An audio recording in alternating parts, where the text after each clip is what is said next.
मानव का शरीर है। मनुष्य का जन्म मिल जाए, मानव का शरीर अगर मिल जाए तो दूसरा कठिन है भगवान का भजन।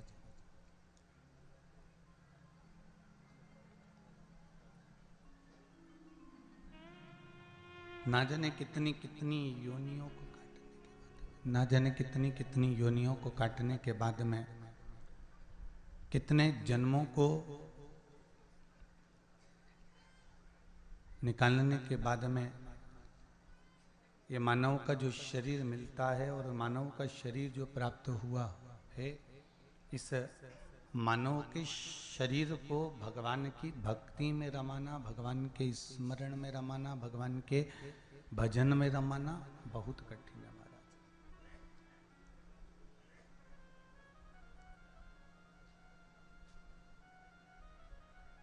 इस शरीर को परमात्मा तक लेकर जाना, इस शरीर को भगवान तक लेकर जाना बहुत कठिन है।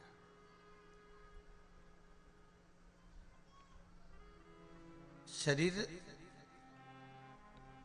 मान लो मिल गया, मानव का प्राप्त हो भी गया,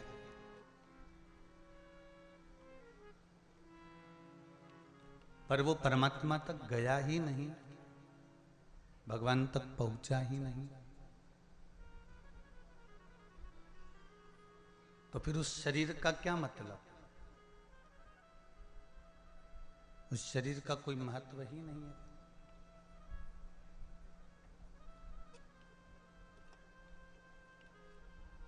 पांच कर्मेंद्री, पांच ज्ञानेंद्री और एक मन, ये 11 इंद्रियों से सजोया हुआ, इन 11 इंद्रियों से जुड़ा हुआ, संजोया हुआ ये मानव का शरीर है।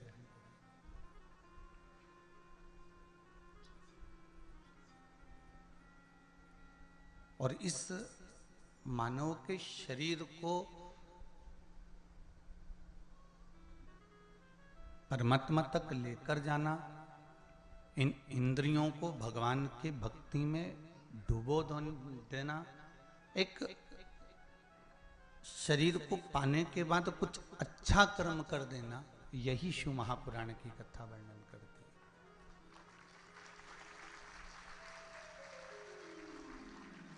शिव महापुराण की कथा यही वर्णन करती है कि इस शरीर को हम परमात्मा से लगाएं कैसे।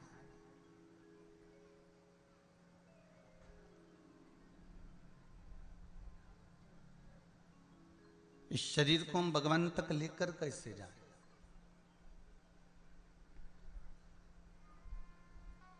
केवल खाया पिया और सो गए, ये शरीर की मूलता नहीं है महाराज। शरीर की मूलता इसको नहीं कहेगी केवल खाया पिया और आप सो गए, इसमें शरीर की मूलता नहीं है।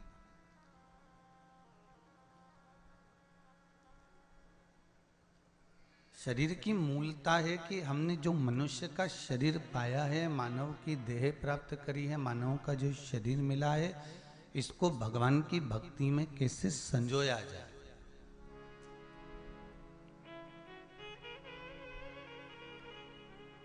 एक फूल अगर खिलता है ना, तो आप अपने बगीचे में उस फूल को देखकर विचार कर लेते हो कि इसको मुझे जूड़े में सजाना है कि परमात्मा को चढ़ाना है।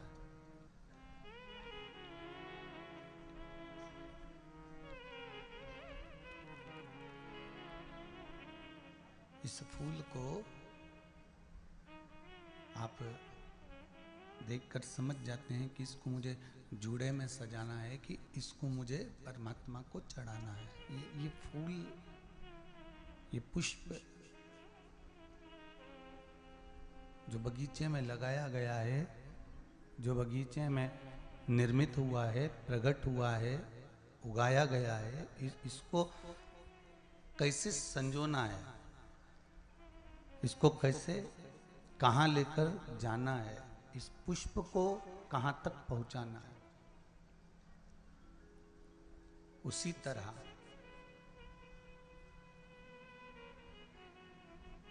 जैसे पुष्प के लिए विचार करा जाता है कि ये पुष्प मुझे जूड़े में लगाना है कि भगवान को चढ़ाना है, कहाँ समर्पित करना है, इसको मुझे कहाँ तक पहुँचाना है इस पुष्प को। उसी तरह यहाँ शिव महापुराण की कथा भी कहती है कि परमात्मा ने अपने बगीचे में, इस संसार सागर में हमारा जो जन्म कराया है, हमें जो जन्म दिया है, हम भी उसके बगीचे के एक पुष्प हैं। हम भी उसकी बगीचे के पुष्प हैं और उस बगीचे के पुष्प को परमात्मा भगवान की भक्ति में रमाना चाहता है या संसार सागर में इसको उलझाना चाहता है, ये परमात्मा निश्चित कर कर भेजता है। पर कुछ प्रयास आपका, कुछ प्रयास हमारा होना चाहिए।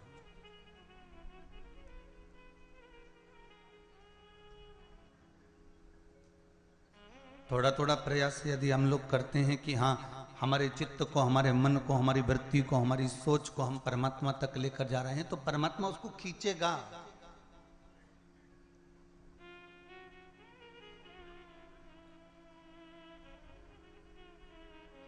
और यदि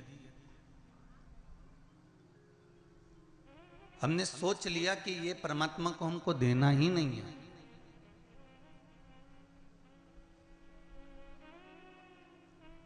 हमें परमात्मा तक लेकर जाना ही नहीं है, तो फिर परमात्मा भी सोचता है कि मैंने जिस पुष्प का निर्माण जिस चीज के लिए करा था, वो पुष्प वहां तक पहुंच ही नहीं रहा।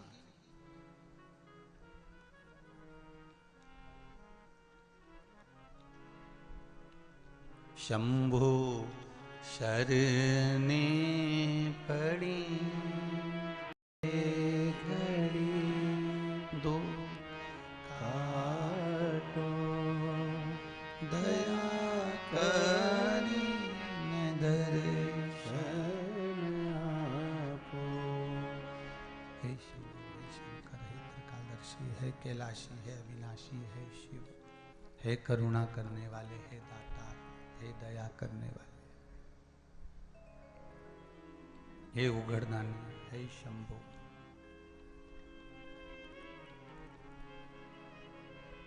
ये जो शरीर मिला, इस शरीर को हम परमात्मा की भक्ति तक लेकर जाएं और परमात्मा की अविरल भक्ति में इसको डुबो दें।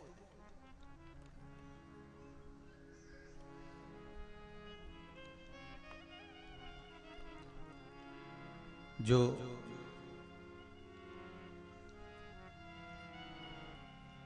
साहू परिवार द्वारा यहाँ जो कथा चल रही है,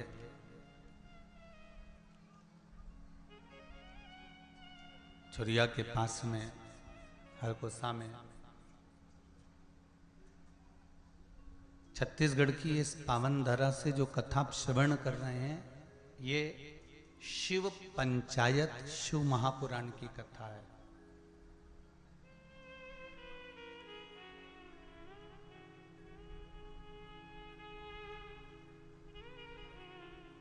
भगवान राम के मंदिर पर जाएंगे, क्या राम जी का रोज जल चढ़ाने को आपको मिलता है? जम के बोलते जाओ जरा, राम मंदिर में रोज जल चढ़ाते हो? नहीं। कृष्ण मंदिर में रोज जाकर जल चढ़ाते हो? नहीं।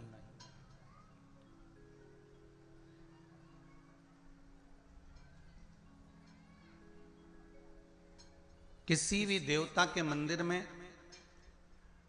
रोज जाकर जल नहीं चढ़ाया जाता, पर दो, इस शिव पंचायत के दो देव ऐसे हैं जिनको रोज जल चढ़ाया जाता है। एक सूर्य नारायण और दूसरे मेरे देवाधिदेव महादेव, दोनों पर जल रोज चढ़ता है प्रतिदिन।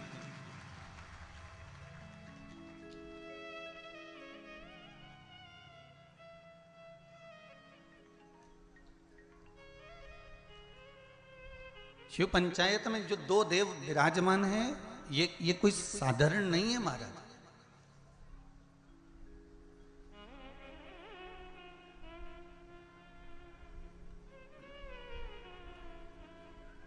इन दोनों देवताओं पर जल जो चढ़ाने का क्रम है,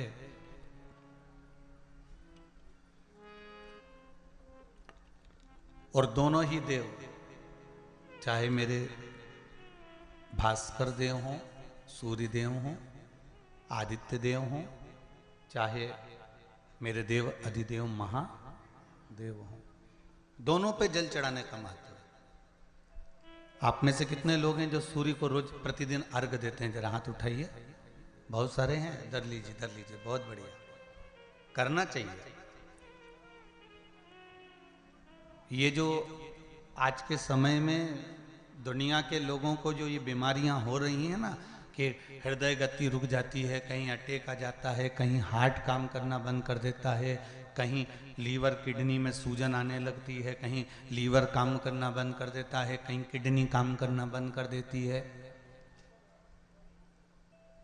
कहीं डायलिसिस चालू हो जाता है, कहीं बाईपास करवाना पड़ जाता है, कहीं नसें ब्लॉक होने लगती हैं, डॉक्टर ने कह दिया बाईपास कराओ।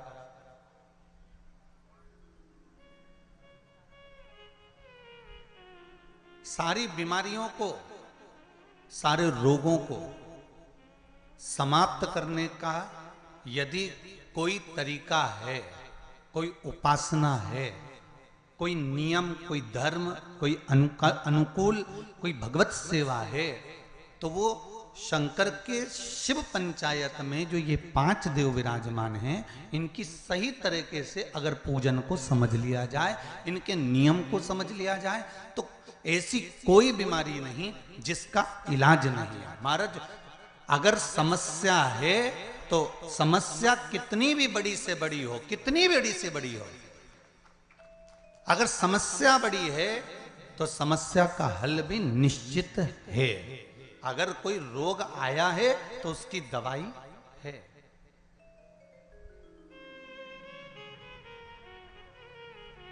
कोई दुख, कोई तकलीफ, कोई कष्ट आया है, कोई रोग आया है, कोई बीमारी आई है, कोई दुख आया है, तो उसका हल है, उसका हल निकले।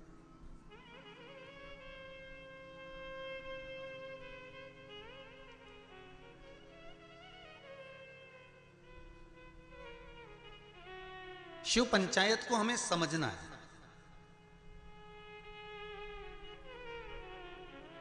और छत्तीसगढ़ की इस पावन धरा से कथा सुन रहे हो, मां बमलेश्वरी के पास में बैठकर। हम भी सोचे कि आखिर ये कथा शिव पंचायत मां बमलेश्वरी के पास क्यों हो रही है? क्योंकि पंचायत में, शंकर की पंचायत में 5 देव हैं। पहला विष्णु, दूसरा सूर्य, तीसरा गणेश, चौथी है मां दुर्गा और 5वें नंबर पर है शंकर। ये 5 देव मिलकर शिव पंचायत बनती है। तो हमने विचार करा कि आखिर ये मां बमलेश्वरी के पास में ये कथा क्यों हो रही है, डोंगरगढ़ के पास में ये कथा क्यों हो रही है, डोंगरगढ़ बमलेश्वरी से 25 किलोमीटर दूरी पर ये कथा क्यों हो रही है। तो समझ में ये आया कि मां बमलेश्वरी दुर्गा भवानी इस कथा को इसलिए करवा रही है क्योंकि शिव पंचायत में 5 देवताओं में आद्य शक्ति बमलेश्वरी ही मूल रूप से विराजमान है। नहीं तो शिव पंचायत तो अभी चाहते तो देपालपुर हो सकती थी, या फिर आगे रायसेन में कथा है वहां हो सकती थी। अभी रायसेन में भी कथा है 3 तारीख से, 3 अप्रैल से शायद रायसेन में कथा। वहां पर शिव त्रिपुंड शिव महापुराण की कथा रखी है, त्रिपुंड शिव महापुराण। तो शिव पंचायत शिव महापुराण की कथा वो भी बमलेश्वरी के चरणों में। और सबसे ज्यादा भाग्यशाली तो हमने पहले भी कहा है,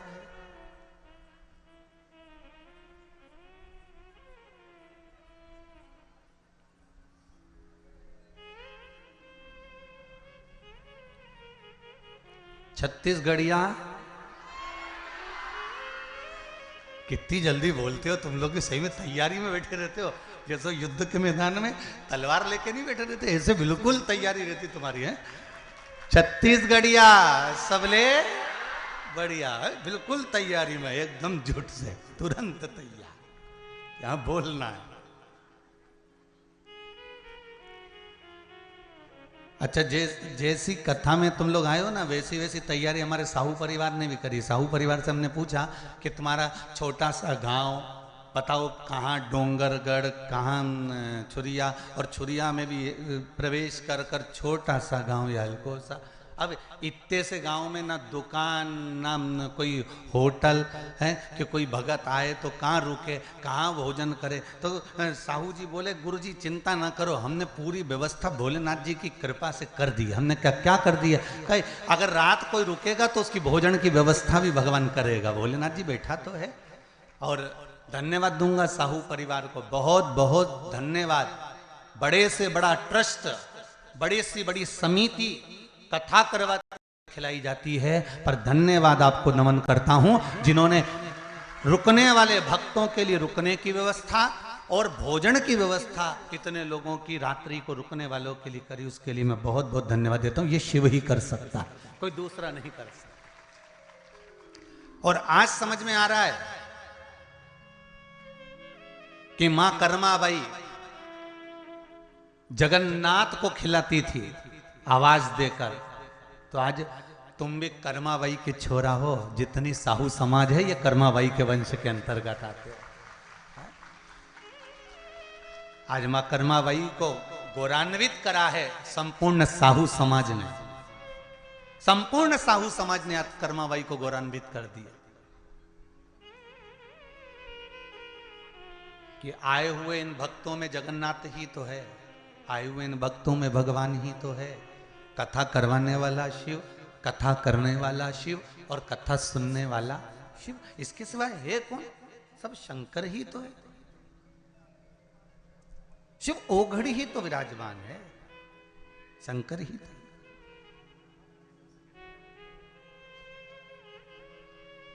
और हम तो महाराज केवल इस पोथी और पुराण को लेकर आते हैं, और जितना है इसमें खजाना भरा हुआ आपको लुटाने का प्रयास करते हैं कि आप इसको लूट लो, आप अपने पास में इसको रख लो, फिर मौका मिले ना मिले इसको संजो लो, इसको रखिए।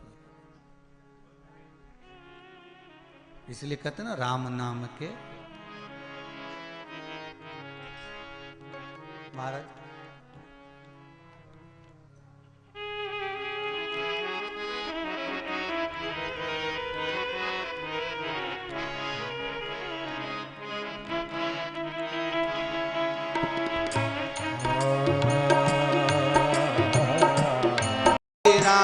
प्यारा शोर मचाऊं गली गली। राम नाम के हीरे मोती में बिखरा हूँ गली गली।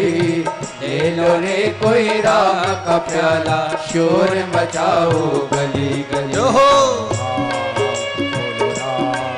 बोलो राम राम राम, बोलो राम बोलो राम, बोलो राम राम राम।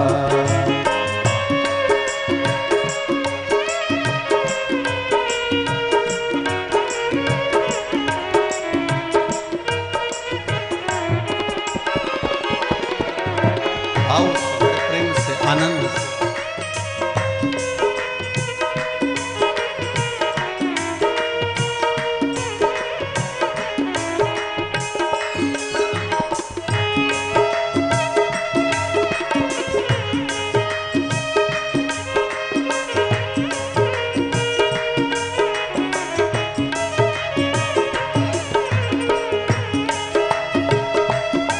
हरि बोल।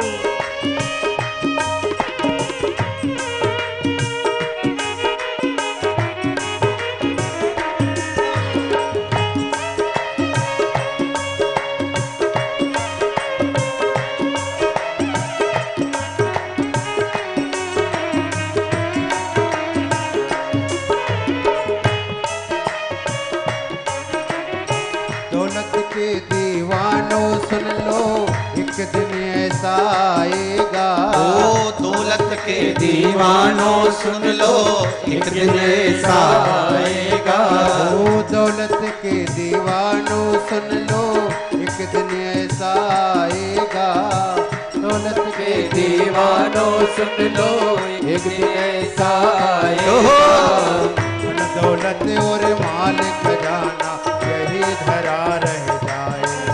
ओ धन दौलत और माल खजाना यही धरा रह जाएगा। कंचन काया मिट्टी हो, कंचन काया मिट्टी होगी, चर्चा होगी गली गली। ले लो रे कोई राम का प्याला, शोर मचाओ गली गली। बोलो राम, बोलो राम, राम राम, बोलो राम, बोलो राम, राम राम। जय हो।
बुलाएंगे।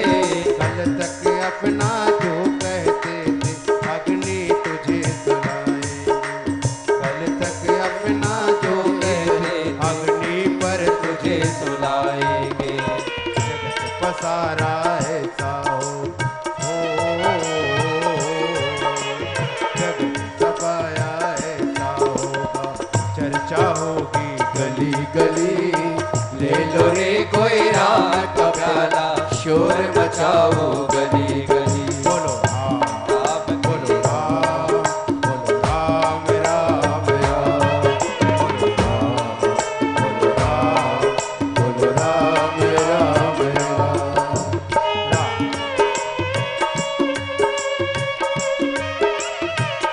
भाव से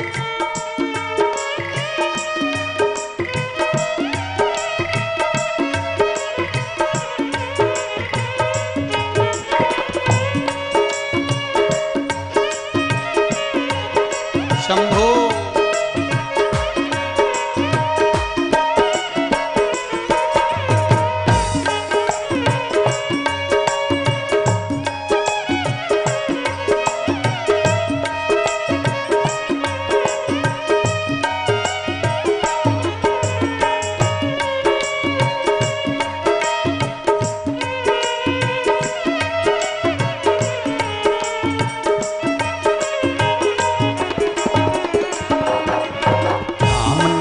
के हीरे मोती मैं बिखराऊं गली गली।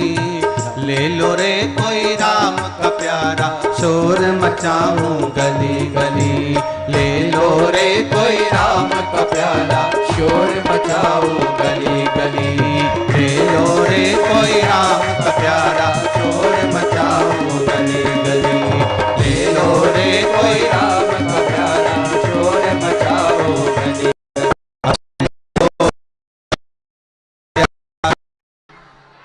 श्री शिवाय नमस्तुभ्यम। शिव आराधना में अगर हमारा चित्त लगा हुआ है, ये जितनी जितनी बीमारियां हैं, फिर निवेदन करूंगा छत्तीसगढ़ की इस पावन धरा से, चाहे हार्ट से जुड़ी हो, चाहे लीवर से जुड़ी हो, चाहे किडनी से जुड़ी हो, चाहे बड़े से बड़ी, यहां तक शरीर में अगर गांठ भी पड़ी हुई है तो इन शिव पंचायत के एक एक देवता का पूजन का विधान समझ लीजिए बस।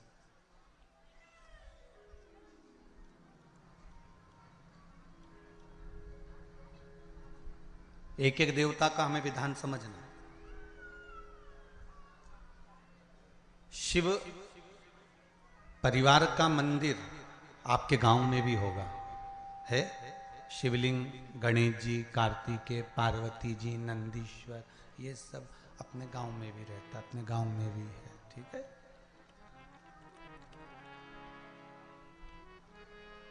शिव पंचायत बोलते जाओ। 5 कौन कौन? भगवान विष्णु, गणेश जी, दुर्गा भवानी, सूर्य नारायण भगवान और भगवान शंकर, ये 5। ये शिव पंचायत के देव हैं।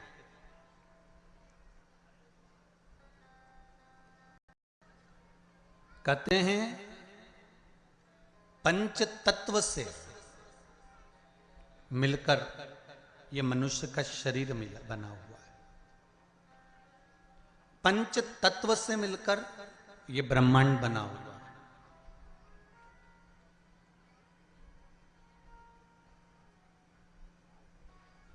पंच तत्व से मिलकर ही शरीर है और पंच तत्व से मिलकर ही ब्रह्मांड। 5 देव, जब हमारा शरीर छूट जाता है, आत्मा चली जाती है, शरीर जब पड़ा रहता है, तब इसको अग्नि में दिया जाता है। अग्नि में देते हैं तो ये 5 भाग अलग अलग इसके चले जाते हैं। पंच तत्व का शरीर।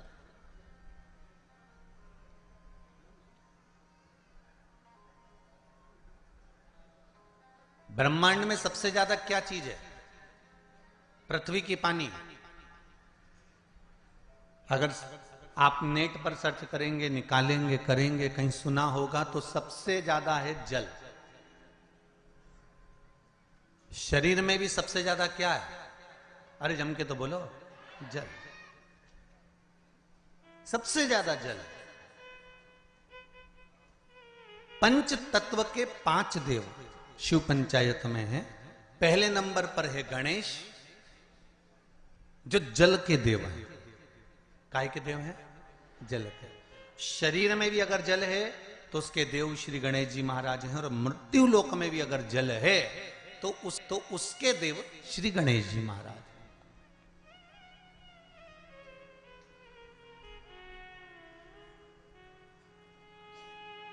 हमारे जीवन में शरीर में जल ज्यादा है, मृत्यु लोक में ब्रह्मांड में जल ज्यादा है। इसलिए सर्वप्रथम किसको बनाया गया? श्री गणेश जी महाराज को। क्यों?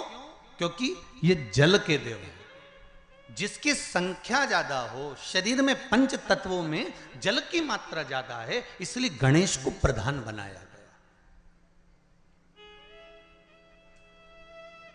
एक पत्र ज्यादा तो पढ़े नहीं है, ये थोड़े पढ़े हैं, बाकी के बहुत सारे पत्र हैं। अभी इतने पत्र और हैं जिनको भी पढ़ते हैं, जैसा भजन आएगा। पर इसमें देखिए बड़ा सुंदर भाव लिखा है।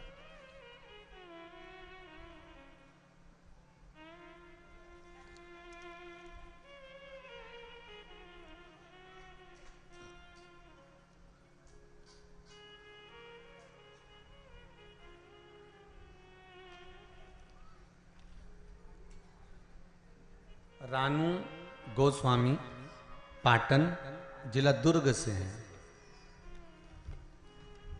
कहीं हैं? आप ही हैं?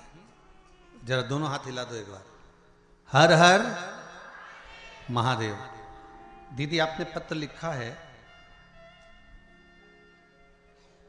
रानू गोस्वामी पाटन जिला दुर्ग से।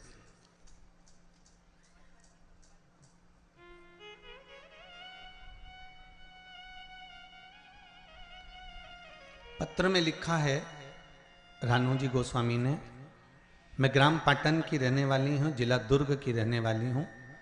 मैं पशुपति व्रत का क्या वर्णन करूं गुरुदेव? दीदी आपने पत्र में लिखा है। मेरे जेठ जी का काम छूट गया था, कोई काम नहीं था। आपकी भिलाई में कथा जब शुरू हुई तब हम लोगों ने सुनी थी। कथा सुनने के बाद पशुपतिनाथ का व्रत किया, जिसके प्रभाव से उनको पुनः काम मिल गया, और काम भी मिला तो ऐसा कि जो सोचा ही नहीं था, ये शिव की कृपा से प्राप्त हुआ। पत्र में लिखा, और इसी पत्र में पंचदेव के जलदेव का वर्णन भी आया। उसको समझिएगा जरा, देखिए।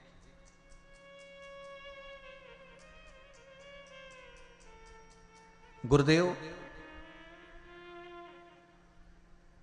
मेरे घर पर, आपने लिखा है, मेरे घर पर पानी की समस्या थी। आस्था चैनल पर भी पत्र पढ़ाया जा रहा है, जिससे कई लोगों को लगे कि कहीं गुरुजी तो पत्र नहीं लिख देते हो, इसलिए आप लोगों को पत्र आस्था चैनल के माध्यम से भी आपको बताया जाता है। गुरुदेव, मेरे घर पर पानी की समस्या थी, जिसके मेरी पुत्री ने व्रत किया था। 5 सोमवार पूर्ण होने के बाद मेरे घर पर बोर हो गया, और अब पानी की समस्या का भी समाधान हो गया है। हम सब अत्यंत प्रसन्न हैं। बहुत बहुत धन्यवाद रानू जी, ग्राम पाटन, जिला दुर्ग से। बैठ जाइए। बहुत बहुत साधुवाद। बाबा देवादिदेव महादेव की कृपा पर बनी रहे। हर हर महादेव। अर्थात इस पत्र के माध्यम से हमको यह समझना है कि हम शिव की आराधना केवल अकेले नहीं कर रहे हैं। फिर एक निवेदन करूंगा आप लोगों को, आप अगर शंकर जी के मंदिर में एक लोटा पानी चढ़ा रहे हो ना, तो ये विचार मत करना कि क्या हमने केवल शंकर जी को चढ़ाया। शंकर भगवान की जहां कटी होती है, अर्थात जो नीचे की पीठ होती है, जिसपे शिवलिंग रखा होता है, वो पीठ है माँ दुर्गा भवानी, माँ आदिशक्ति, माँ जगदम्बा, माँ दुर्गा, माँ देवी। और शिवलिंग जो रखा हुआ है वो शंकर का स्वरूप है। ऊपर से जो जलाधारी में से जल गिर रहा है, एक एक बूंद, वो जया, विषहरा, शामरी वारी, दौतली, देव, शिव जी की 5 बेटियां। जो शिवलिंग के सामने एक मोटी सी बीच में लाइन होती है, वो शंकर जी की छोटी लड़की अशोक सुंदरी है। और जो दोनों साइड में भाग नजर आता है, ये गणेश जी और कार्तिकेय जी महाराज। गणेश और कार्तिकेय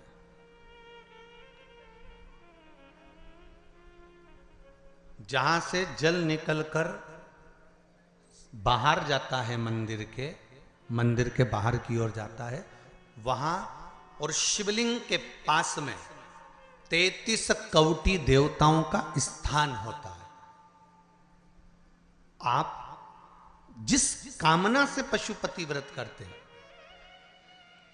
आप जिस कामना से पशुपति व्रत का नियम धारण करते हैं, पशुपति व्रत करते हैं, जिस कामना से आप पशुपति व्रत उठाते हैं, शिव की आराधना करते हैं, पूजन करते हैं, अर्चना करते हैं, तो गणेश की आराधना भी स्वतः साथ में हो जाती है। देवी की आराधना भी साथ में हो जाती है, सूर्य देव की आराधना भी साथ में हो जाती है, सभी देवताओं की आराधना साथ में। और जब आराधना साथ में होती है तो उसका फल भी हमको प्राप्त होता है।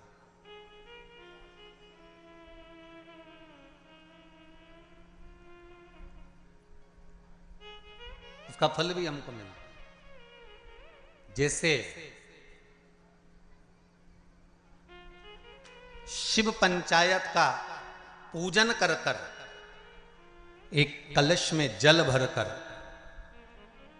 पुष्य नक्षत्र में, और वो भी गुरु पुष्य में, ब्रह्म मुहूर्त में, कलश में जल भरकर 5 बेलपत्री शिव, गणेश, दुर्गा, सूर्य नारायण और विष्णु भगवान, इन 5 के नाम से जब हम कलश के अंदर डाल देते हैं, और डालने के बाद में गुरु पुष्य के ब्रह्म मुहूर्त में सुबह 4 बजे के करीब में हम जहां हमारा मन पड़े वहां पर अगर बोर लगवा देते हैं तो पानी तो निकलना ही होता है, ऐसा हो ही नहीं सकता कि जल ना निकले, जल निकलेगा ही।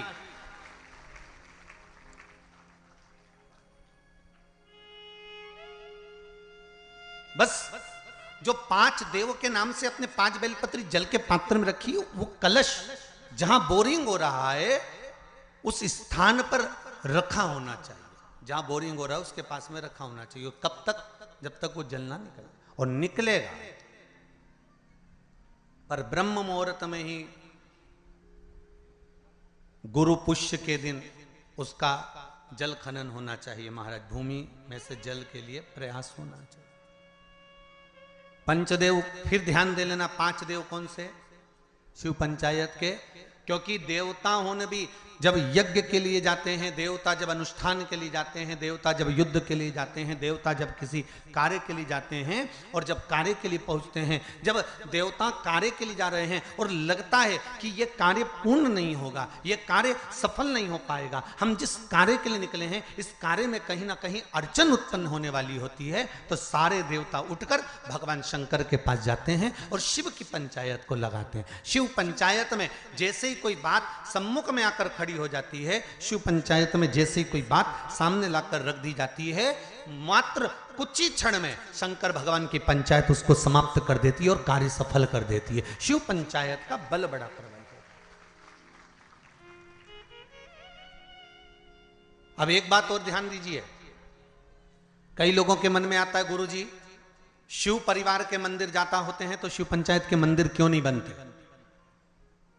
इंदौर में एक मंदिर है, छत्तीसगढ़ में भी एक मंदिर है, लिंग पुराण के अंतर्गत, तो उसमें निकल जाएगा। उज्जैन में भी एक मंदिर है। तो शिव पंचायत के मंदिर क्यों नहीं बनते गुरुदेव? प्रश्न तो खड़े होते हैं। एक प्रश्न आया है, अच्छा है, देखिए।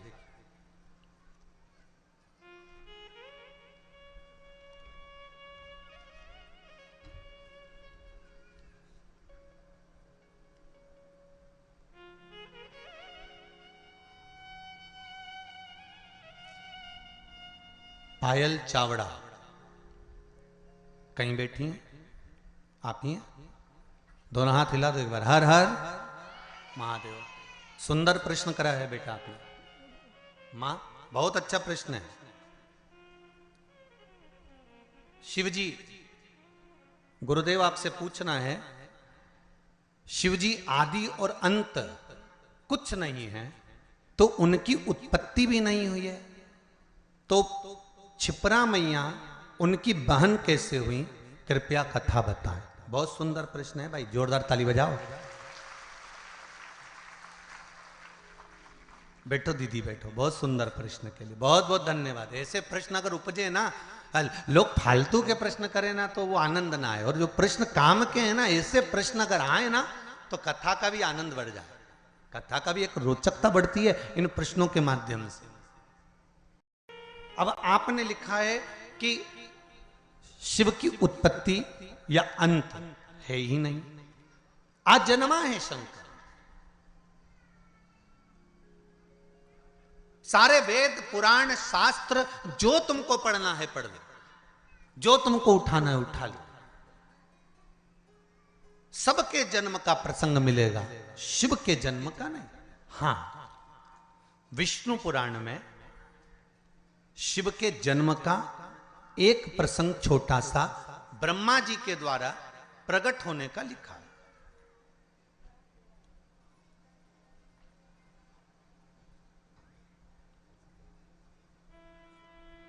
अब एक बात समझने वाली है, आजन्मे शिव हैं तो उनकी बहन कैसे? तो शिव महापुराण कहती है, स्कंद पुराण का काशी खंड और उज्जैनी खंड आप अगर ध्यान देंगे तो उसमें मिलेगा आपको, श्रवण करेंगे आप या उसको पढ़ेंगे उज्जैनी खंड के अंतर्गत, काशी खंड के अंतर्गत, स्कंद पुराण में, तो उसमें एक बात बड़ी सुंदर लिखी है स्कंद पुराण में। जैसा दीदी ने प्रश्न किया है कि उनकी अंत भी नहीं है तो उनकी उत्पत्ति भी नहीं, तो उनके संबंध कैसे? पर काशी खंड में एक शब्द वेदव्यास जी ने लिख दिया स्कंद पुराण के अंतर। वेदव्यास जी लिखते हैं कि भगवान शिव जितनी लीलाओं को करते हैं ये संपूर्ण ब्रह्मांड के कल्याण के लिए करते हैं। खुद के लिए शिव जी ने कोई लीला नहीं करी महाराज। भगवान शंकर ने खुद के लिए कोई लीला नहीं करी। मेरे राघव जी ने जो लीला करी अपने पिता के वचन को निभाने के लिए करी। मेरे भगवान कृष्ण ने जी लीला करी वो अपने माता पिता के अनुकूल करी है। पर मेरे शंकर, मेरे नारायण जो लीला करते हैं वो लीला का क्रम देवताओं के हित के लिए भी होता है। पर मेरे भगवान देवादिदेव महादेव जितनी लीला को करे हैं, मेरे शंकर भगवान ने जो जो धारण करा, जो जो लीला करी, चाहे माता सती को भस्म करवाया हो, चाहे पार्वती के साथ में मंगल विवाह हुआ हो, चाहे गणेश जी महाराज का प्रागट्य हुआ हो, चाहे कार्तिकेय बाबा का प्रागट्य हुआ हो, चाहे जया विषहरा शामली बारी दौतली या अशोक सुंदरी का प्रागट्य हुआ हो, चाहे शिव की जितनी लीलाओं का क्रम आता है, ये शंकर भगवान ने स्वयं के लिए नहीं, शंकर भगवान ने संपूर्ण जनमानस के कल्याण के लिए अर्थात जनमानस को प्रेरणा देने के लिए करी।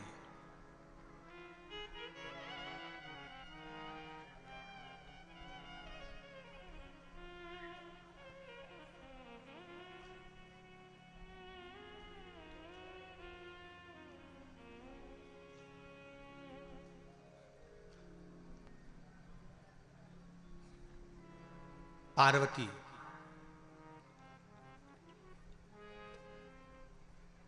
नर्मदा, मां गंगा,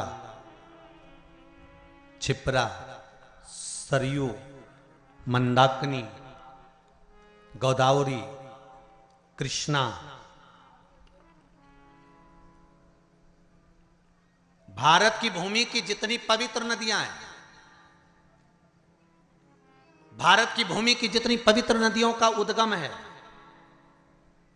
भारत की धरा पर जितनी पवित्र नदियां प्रकट हुई हैं, यह कोई संसार सागर में मृत्यु लोक में ऐसे ही प्रकट नहीं हो गई।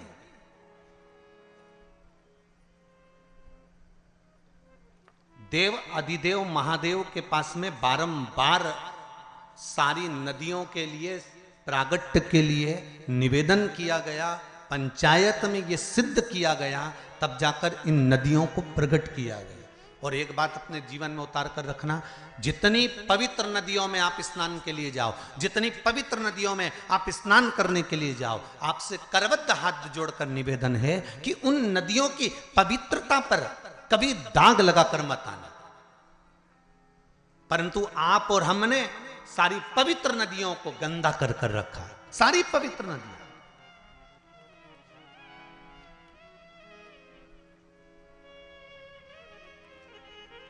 मैं कहूंगा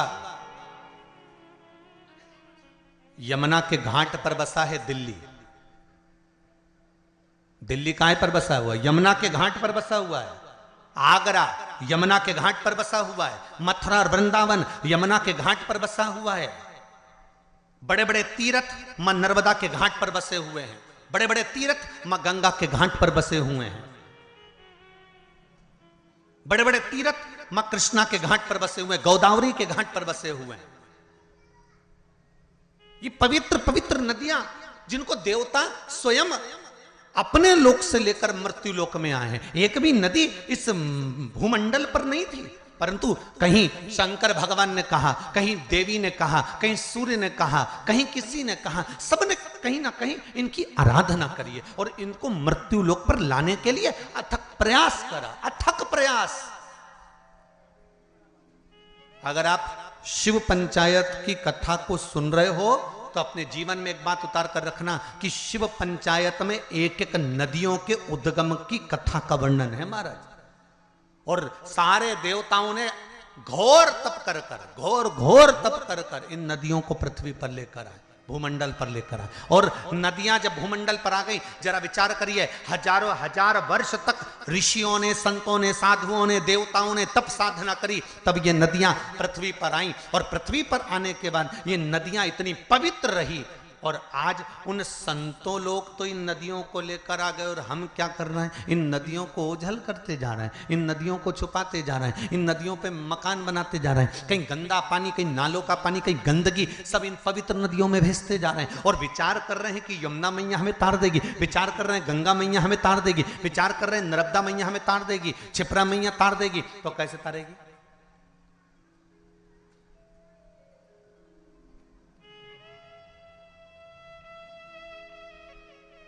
आपके जीवन को सुख देने के लिए। मेरे को साहू जी बता रहे थे,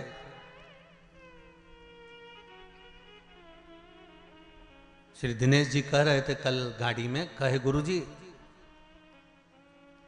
हमारे क्षेत्र के प्रशासन को हमने सूचना दी है कार्यक्रम की, तो प्रशासन के द्वारा गुरुदेव हमने जब कहा कि छोटे छोटे तालाबों में और नहर में पानी रहेगा, तो जितने सारे भगत या कथा सुनने के लिए आ रहे हैं उनको नहाने में या आदि कादि कोई कार्य में तकलीफ नहीं होगी। तो प्रशासन ने बात मानकर नहरें चालू कर दी और नहरों से पानी भर दिया तालाबों में।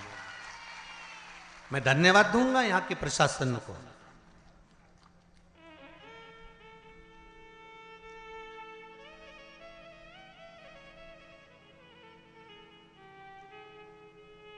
जिन्होंने नहरें चालू कर दी कि भगत लोग, अगर इस छोटे से गांव में जब इतनी बड़ी कथा हो रही है, इतना बड़ा पंडाल लगा हुआ है, इतने जनमानस, और विश्वास नहीं था कि आज पहले दिन इतने जंगल के अंदर गांव, गांव के अंदर गांव, गांव के अंदर गांव।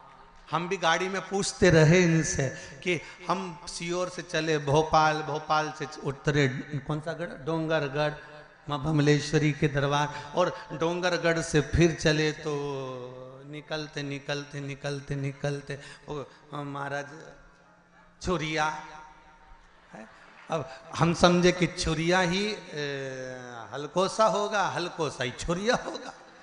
भाई हमारे यहाँ जैसे नाम होता है ना, जैसे किसी का नाम बोल देते थे क्या बहरू, और नाम उसका दूसरा था कमल किशोर या राम किशोर, तो उसका घर का नाम दूसरा। तो हम सोचे हो सकता छुरिया का नाम ही हलकोसा होगा, हलकोसा का नाम ही छुरिया होगा।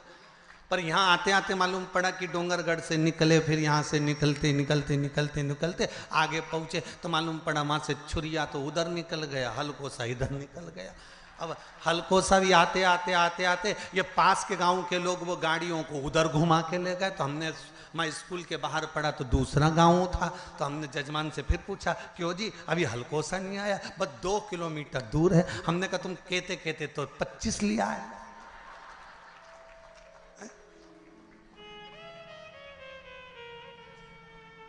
पर साहू जी बहुत बहुत आनंद का विषय ये है कि इस हलकोसा गांव में जिसने छत्तीसगढ़ वालों ने कथा नहीं सुनी वो बाद में पछताएगा, ये पक्का है। इतनी शांति, इतनी शीतलता, इतना आनंद भरा हुआ है इस गांव के अंतर्गत। शांति और शीतलता और एक आनंद,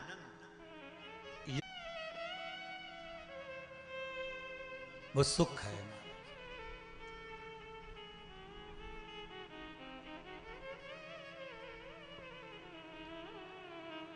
पवित्र पवित्र नदियों का उद्गम हमारे यहाँ शिव महापुराण में वर्णन है महाराज।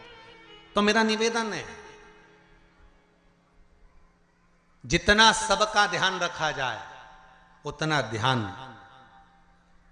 पवित्र नदियों पर भी दिया जाए। जितनी जितनी पवित्र नदियां हैं उन पर हमारा ध्यान केंद्रित होना चाहिए, केंद्रित। करोड़ों रुपए नदियों की सफाई पर खर्च हो जाते हैं, पर पता नहीं पड़ पाता कि वो नदी की सफाई हुई कि रुपए की सफाई हुई।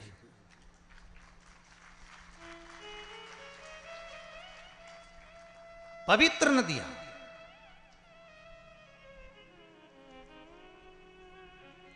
चाहे गंगा हो, यमुना हो, सरयू हो, क्षिप्रा हो, सरस्वती हो, ये सब मेरे देवादिदेव महादेव ने जिनको प्रकट करा है, इन नदियों को लेकर आए। जैसे जीजी ने प्रश्न करा कि शिव आजन्मा है, शंकर आजन्मा है, तो उनकी बहन कैसे हुई?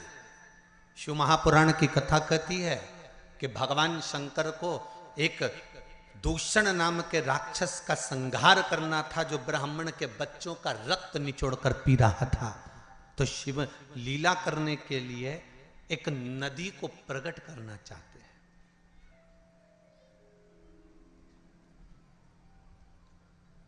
देवताओं के हित के लिए शंकर गंगा को प्रकट करना चाहते हैं। वेद व्यास जी के ज्ञान की वृद्धि करने के लिए शंकर भगवान सरस्वती को प्रकट करना चाहते हैं।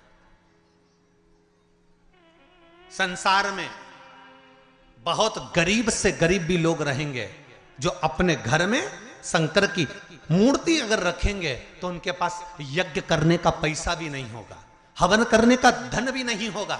इसलिए शंकर भगवान नर्मदा जी को प्रकट कर दिए। कौन सी नदी प्रकट करी? नर्मदा। तो पूछा नर्मदा नदी को प्रकट करने का कारण क्या था? शंकर भगवान से पंचायत में बैठे हुए देवताओं ने, भगवान विष्णु ने, भगवान सूर्य ने, माता जगत जननी दुर्गा भवानी ने, श्री गणेश जी महाराज ने, सबने प्रश्न करा कि भोलेनाथ आपने नर्मदा को क्यों प्रकट करा? तो शंकर भगवान कहते हैं नर्मदा को प्रकट करने का केवल एक कारण है कि नर्मदा का जो कंकर निकलेगा वो शंकर होगा। इसको ना यज्ञ की जरूरत है ना अनुष्ठान की जरूरत है, जिसने ले जाकर बिठा दिया वो वहीं सिद्ध हो जाएगा, वो वहीं सिद्ध हो गया। उसको प्राण प्रतिष्ठा की भी जरूरत नहीं है, वो तो जहां रखा वह सिद्ध है।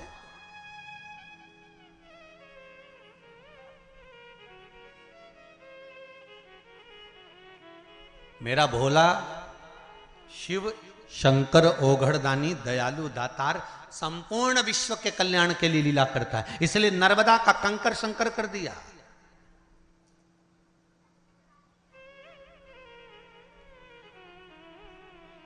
और शिव कृपा, शिव दया, शिव करुणा किसको कहते हैं?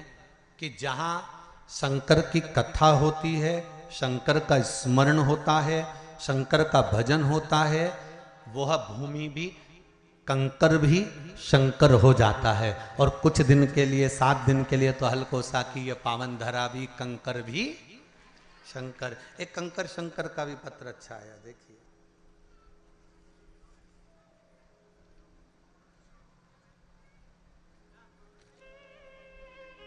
दीपक साहू,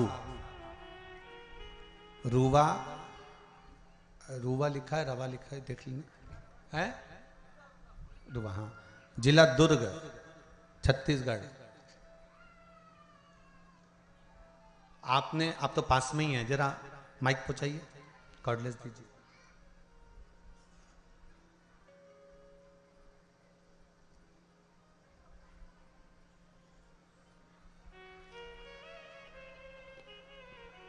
आपने पत्र में लिखा है,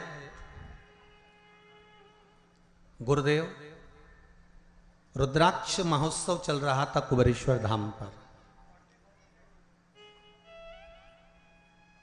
और रुद्राक्ष महोत्सव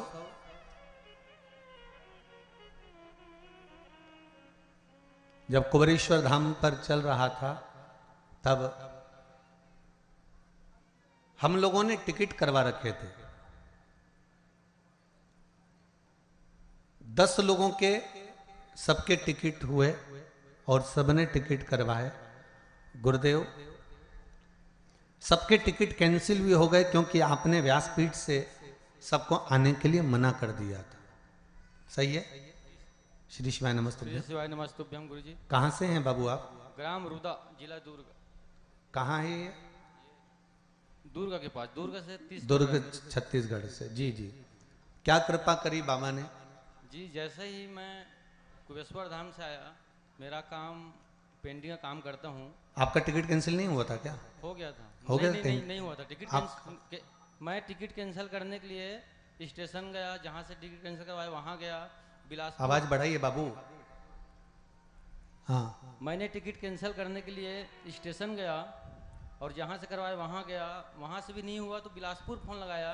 मेरे दोस्त रेलवे में हैं, बोले आपका टिकट कैंसिल नहीं हो पा रहा है, तो तो मैं सोच में पड़ गया कि मैं क्या करूं। जी। तो फिर मेरा तो ध्यान कुबेश्वर धाम पे था, तो फिर मैं बिना सोचे ही अकेले निकल पड़ा। और जैसे ही मैं वहाँ गया, अच्छा दर्शन हुआ, जगह भी सामने मिल गया मेरे को। उसके बाद जैसे ही वहाँ से आया, दूसरे दिन से रोज फोन आता है कि यहाँ काम है, वहाँ काम है। मैं बता नहीं सकता बाबा जी, ऐसा लगता है कि मैं कुबेश्वर धाम पी रहा हूँ। जय हो, जय हो।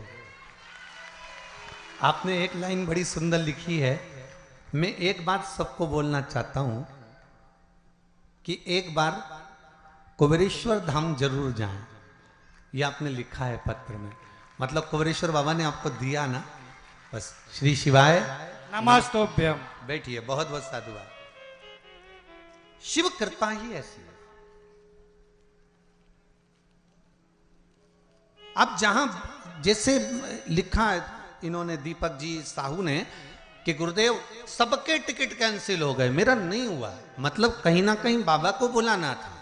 अब आपने बिलासपुर तक विचार कर लिया टिकट कैंसिल करने के लिए, सारा दम लगा लिया, पर शिव को नहीं कराना था। शंकर ने बुलाया और आप चले भी गए, पहुंच भी गए, और बाबा ने कृपा करी, और ऐसी कृपा करी कि 10 जगह से काम के लिए फोन आना चालू हो गए, और बाबा ने आपको काम दे भी दिया। ये शिव की कृपा। आप विश्वास रखकर अगर कथा को श्रवण कर रहे हैं, विश्वास रखकर कथा स्मरण कर रहे हैं, मैं फिर निवेदन करूंगा, भले आस्था चैनल पर कथा सुन रहे हो, चाहे मोबाइल पर कथा सुन रहे हो, चाहे फेसबुक यूट्यूब पर कथा सुन रहे हो, चाहे पंडाल में बैठ